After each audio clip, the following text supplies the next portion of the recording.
Hello, Ryan Singer here with an end-to-end case study of a real-life project done shape-up style.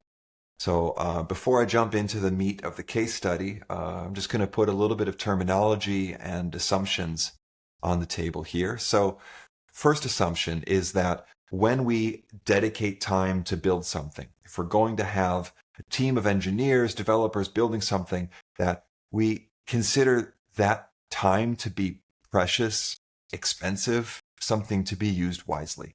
Okay, so if that is our view, then working backwards from that, there's going to be some things that we need to do in order for that to go well, no matter what methodology you use. Okay, and we're just going to put words on those things. So in order for building to go well, we're going to have to be clear about what is it that we're actually building from a technical standpoint, right? So we're going to call that shaping. And in order to understand what to shape, like what is it that we need to figure out how to build, we need to have clarity around the problem that we're solving. So what's the business problem? Where is the value to the customer and so on? And we can call that framing the problem, framing the business value, framing the project. And of course, upstream from that are broader pressures or strategic things that are pushing us to say, this is the project we want to frame and shape now as opposed to that project. Okay, so that's a little bit of language, first assumption. Second assumption is when we look at how we use time, we have some time coming up, a team is becoming available, there's a new cycle about to start, and we're looking at that from the leadership perspective. There's a whole bunch of things that we could maybe do next, right? And we're choosing something to frame and shape and put into that time box. The assumption is that we want to actually finish that thing, all right? So let's assume that we also actually want to finish things when we say we're going to do them. And we don't want to have projects that drag on as open-ended efforts where nobody can see the end. And we also don't want to have these little sprints and slices where in theory we're making progress, but in actuality there's nothing to demo and we still don't see the end, right? So we want to have the second assumption is we want to have a kind of a commitment and alignment that after these 6 weeks or 4 weeks, whatever it is, the thing that we said we were going to do is actually going to happen, and we can celebrate that because we got there, all right? So now, if those things are true, well, that's a good basis to talk about, what ShapeUp is all about. So this is what ShapeUp is meant to solve. The book was written in 2019, and I wrote it describing how we were doing product development while I was at Basecamp. And the key points are we were getting very high output. So we were shipping things that were valuable regularly. The way we were doing that was by having more clarity up front about what problem we were solving and what we were building. And then thanks to having more clarity, we didn't need to have all of these pointless meetings or frustrating meetings where everybody feels like we're wasting time and we're talking about things, but we're not moving forward, right?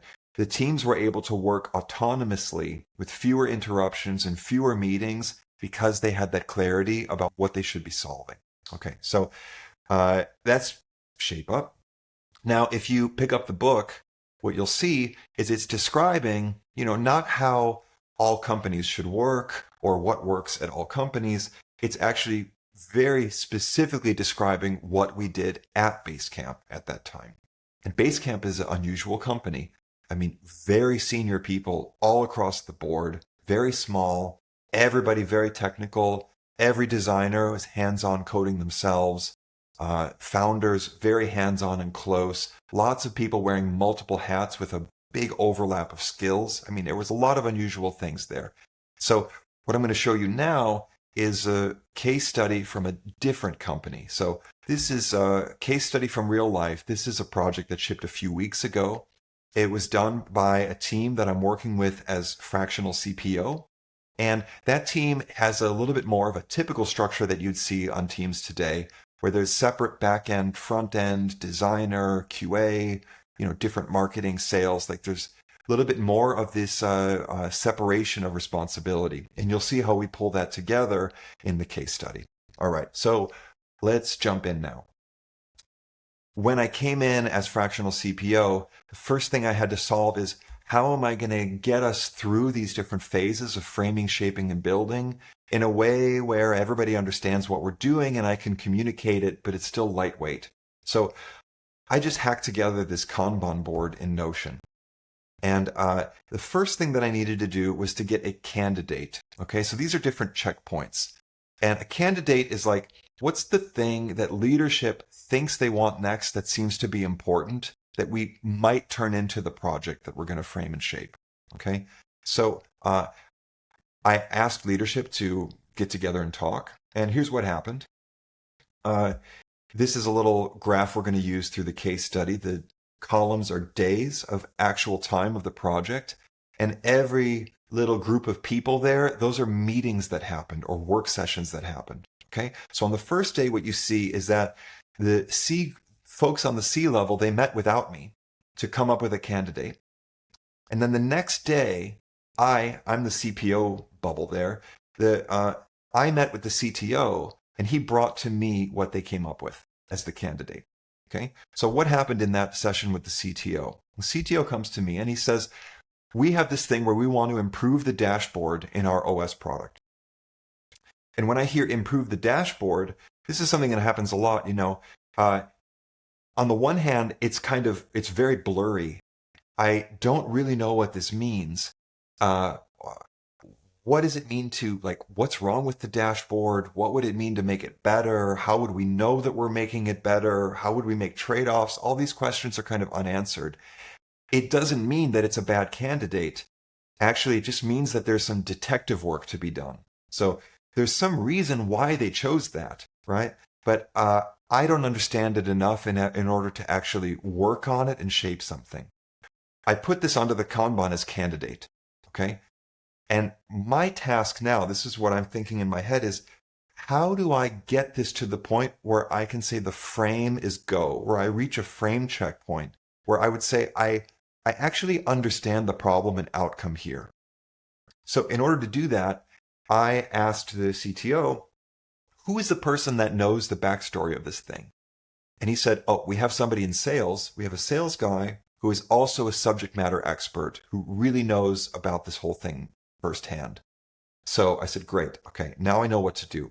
I'm going to have a session where I'm going to talk to that subject matter expert to try and frame this. So a few days later, subject matter expert and I get together and he shows me the current dashboard that we're supposed to improve. Okay, so he's showing me the dashboard on the current product. This is a product for gym owners to run their gyms. It turns out that it's actually something that the company acquired, and what they have learned is that all of their customers are very, very small gyms with one owner, and the owner knows everybody who walks through the door. Now, when the original product was made, it wasn't really clear what a small gym owner needs. If you're a big gym, you might need to know about new members and new sales. But if you're a small gym owner and you look at this dashboard and you see new users, meaning members, and latest sales, you already have met every new member. You already know about every sale because you were there yourself. All right. So what's showing up on this dashboard, this is what I'm learning from the subject matter expert. This isn't valuable to the small gym owner. So instead of just asking, what would be a better dashboard, I asked him, look, when you were running a gym and you know firsthand, what were the things that you had to track that were really important for you to stay on top of? And he opens up his spreadsheet from when he ran his gym. And the spreadsheet is all about the main thing that he was tracking was missed payments from members, making sure that, this is typical recurring revenue business thing, right? So missed payments from members was the important thing. And we're not seeing that here.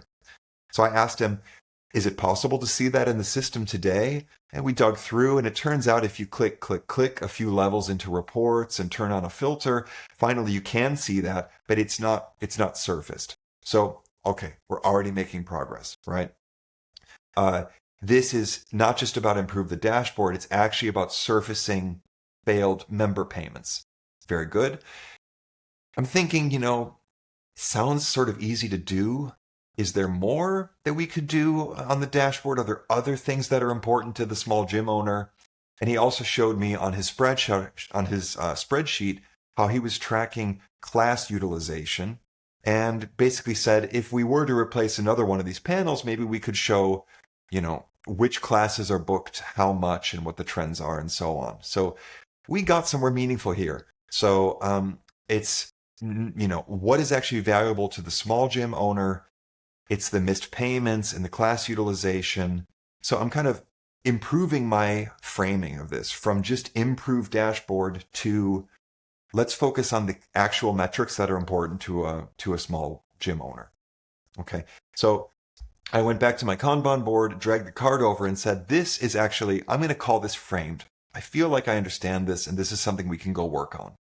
Now, why not just go build this? Sounds simple enough, right? We already have the data. We're just surfacing it. Well, I know from painful experience that everything is more complicated than it seems. There's always hidden details. And I don't want those hidden complexities that we don't see yet popping up in week 3 of a 6-week project or week 2 of a 4-week project where we thought we knew what we were doing. And then all of a sudden it's like, oh, this model is more complicated, or there's a dependency we didn't know about, or there's extra scope here that we can't avoid. I mean, I don't want those things surprising us in the middle of a project. I want to surface those and detect those earlier. So where my head is going, what I want to get to next is this shape checkpoint where I can say very clearly, I understand what is it going to take to build this? What are we going to have to do to make it happen? How is it actually going to work? So we don't have those surprises. Okay, so how did we do the shaping? So to do the shaping, I generally do this in live sessions with the people who have the right knowledge. So I went to the VP of engineering and I said, who is somebody who deeply is familiar with, this product, who's worked on the OS product, who knows the code base here? And he pointed me to one senior engineer in particular. So my next step was, here you see we passed the framing checkpoint. We're ready to go deeper into shaping.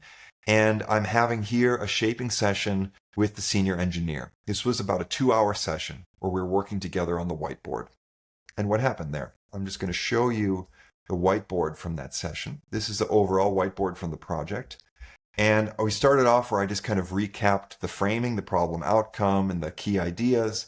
And after we were kind of on the same page about the problem we're trying to solve, went into sketching, okay, here's these panels on the overview. These are the new panels we want to populate with class utilization and missed payments. Already, when I start talking about missed payments, we understand, okay, what does that actually mean? We should dig into the model of this thing. So, there's contracts, there's invoices, there's sales, there's customers, there's members. Where does the data of a missed payment live, And we dug into technical things like that, started to get acquainted with how the current system works. And we got to a point where we could sketch our first pass here. And, this is a breadboard and I'm describing the flow here. So from the overview, we're going to have a missed payments panel. On the missed payments panel, we're just going to have a row of missed payments.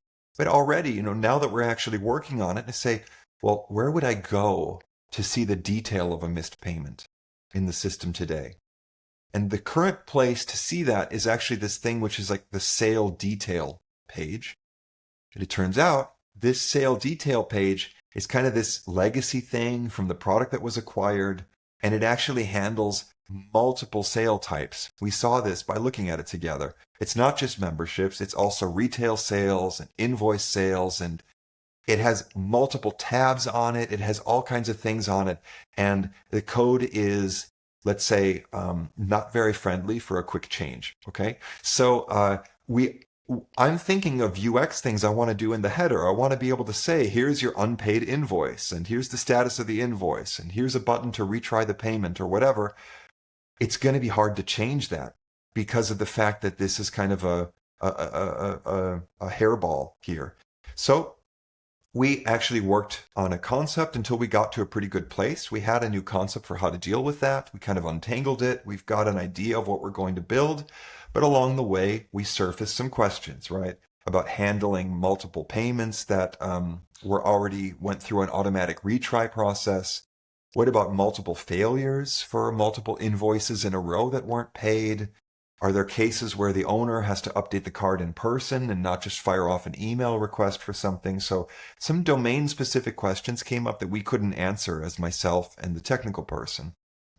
We also dug into the class utilization question, and just briefly what came out of that is we understood that we didn't know the time scale. So do I need to see the trend over 6 months, over 3 months, over 3 weeks?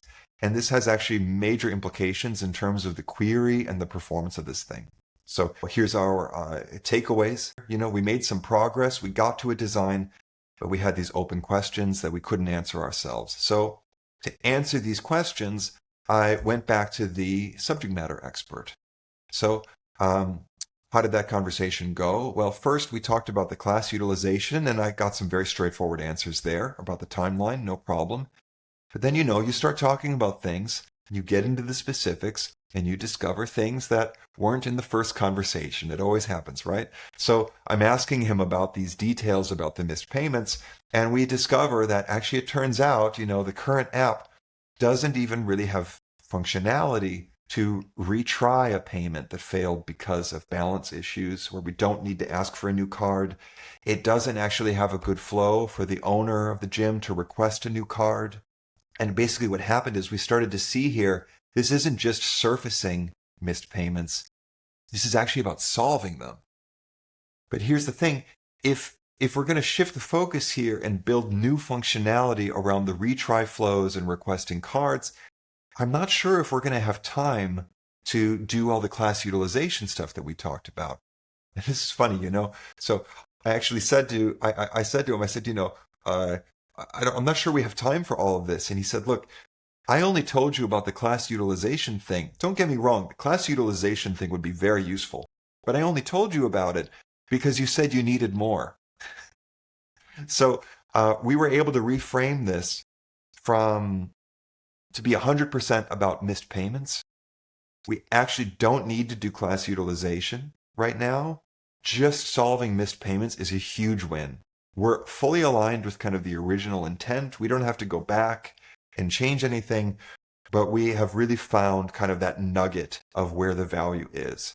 So again, now I'm kind of narrowing down the definition of what this framing is from small gym metrics to payment recovery. This is actually about acting and solving these payment issues.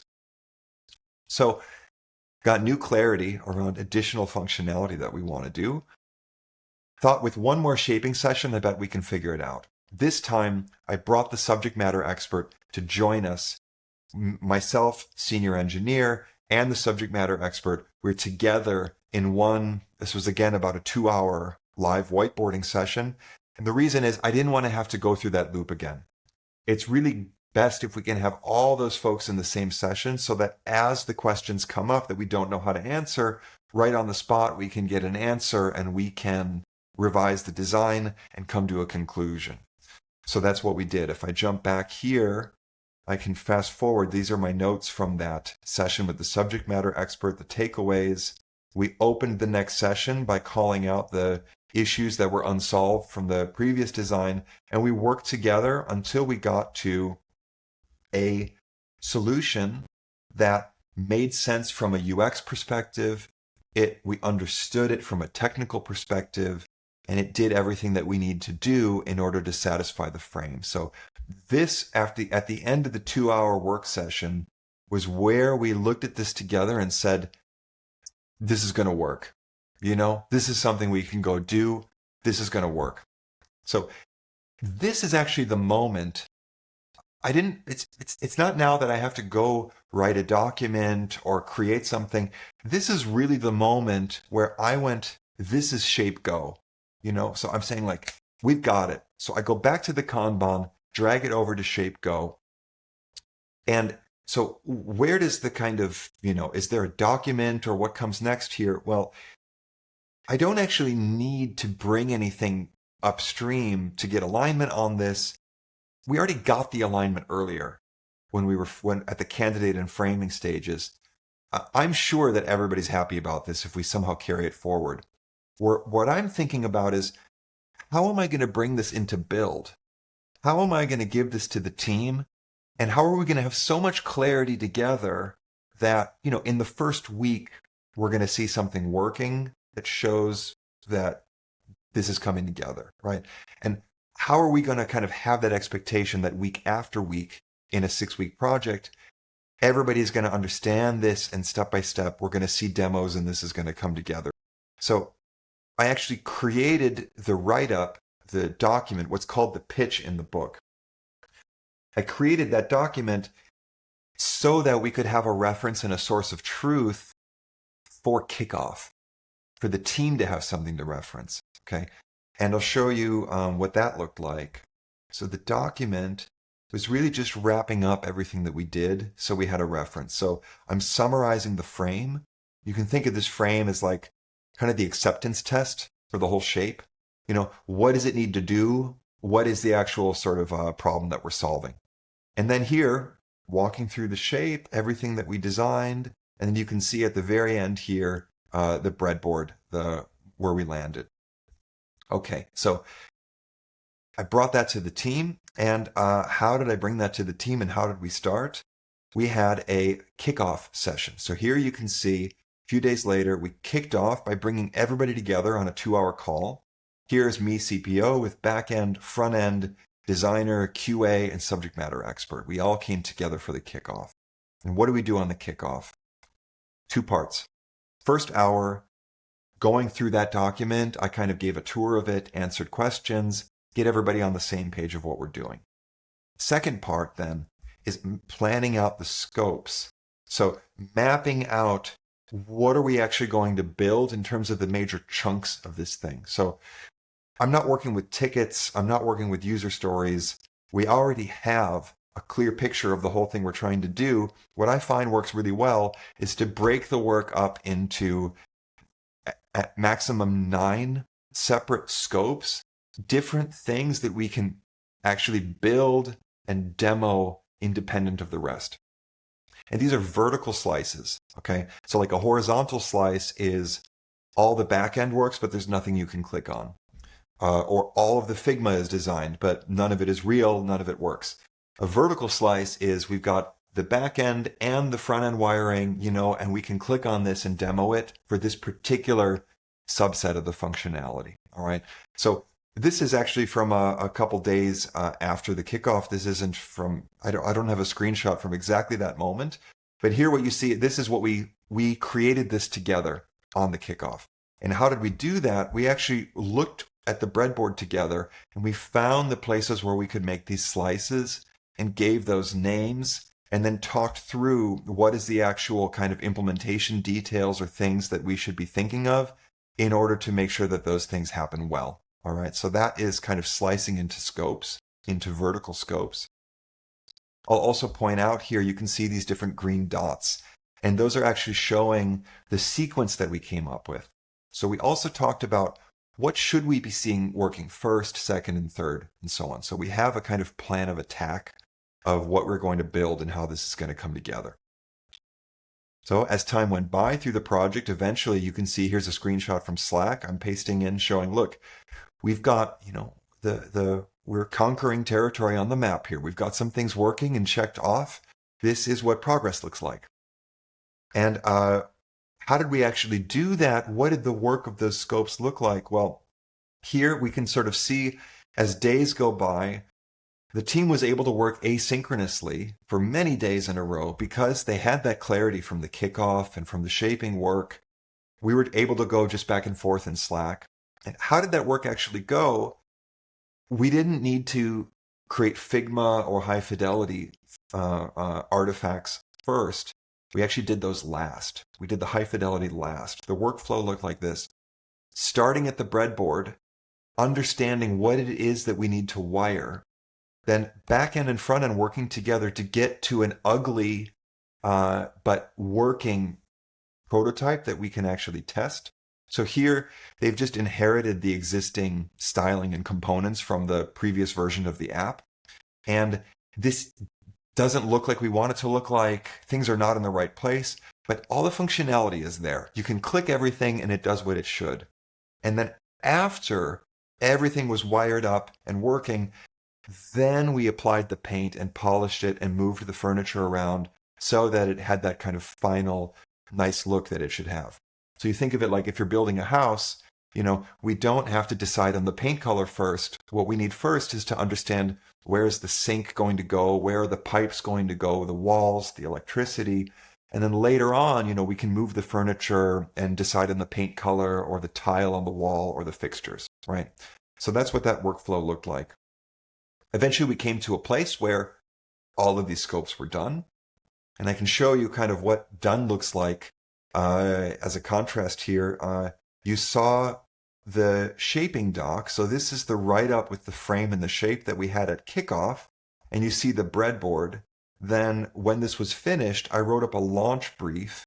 And here what you see is, again, a summary of the framing, kind of what changed before and after. And now you see all nice screenshots of the actual working software that has beautiful, nicely designed screens and all the different states and stages and all the flows, and everything is working nicely. So that's where we landed. I have a couple reflections that I'd like to offer on this. First is, look at this kind of workflow here. We're progressively investing. We're gradually narrowing in. We're getting warmer and warmer. From, it has something to do with improving the dashboard, to specifically it's about missed payments, to failed payments, to shaping exactly what that looks like, all the way until we get to the point where we can kick this off. And then in terms of the time spent on the project, have a look at this. You see long stretches of asynchronous work. We don't have to have regular sync-ups, regular status meetings.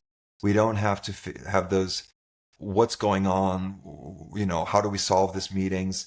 We've got a few work sessions here with the designer. And in this case, we had one session later in the project where we kind of did a review together and populated a punch list with, little screws that have to be tightened and little problems that have to get solved. They're all isolated issues. So one big sync up for this whole stretch.